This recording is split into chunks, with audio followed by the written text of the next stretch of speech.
pagi Bu Guru dan teman-teman sekalian, saya Deborah Harianja akan menjelaskan mengenai kekerasan dan budaya kasih. Terlebih dahulu kita harus mengetahui apa pengertian kekerasan dan budaya kasih.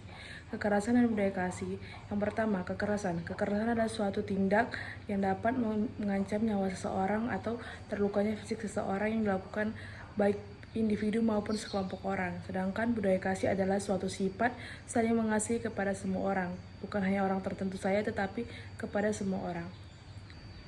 Kekerasan terbagi atas 6. Yang pertama, kekerasan sosial. Kekerasan sosial ini sering terjadi dalam lingkungan kita sehari-hari, seperti pengucilan atau diskriminasi terhadap orang yang memiliki tanah atau harta. Dalam dalil itu akan dilakukannya pembangunan. Yang kedua adalah kekerasan kultural, yang dimana itu adalah merusak budaya lokal atau minoritas.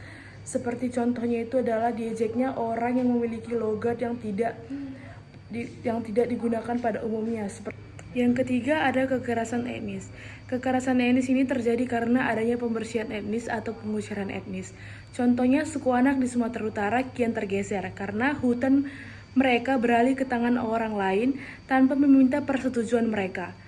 Yang keempat ada kekerasan keagamaan. Kekerasan keagamaan ini terjadi karena adanya fanatisme, yang dimana memunculkan fundamentalisme, yang dimana orang memaksa orang lain untuk mengikuti agamanya, dan terjadinya eksklusivisme, tidak memandang perbedaan atau tidak peduli akan adanya perbedaan.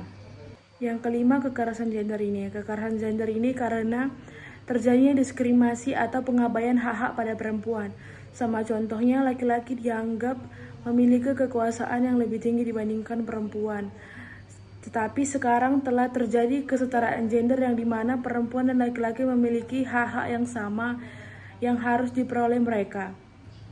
Yang keenam ada kekerasan dan eksploitasi anak, yang dimana terjadi pada anak-anak yang disuruh orang tuanya untuk putus sekolah bukan karena kemauannya sendiri, melainkan karena suruhan orang tuanya. Sama contohnya seperti anak-anak yang mengemis atau menjadi pengamen di jalan karena paksaan orang tuanya, agar orang tuanya dapat memiliki uang dari hasil mereka mengamen dan mengemis.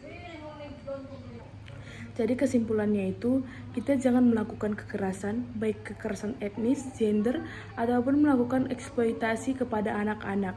Yang kedua, kita harus saling memberikan budaya kasih kepada sesama kita semua orang.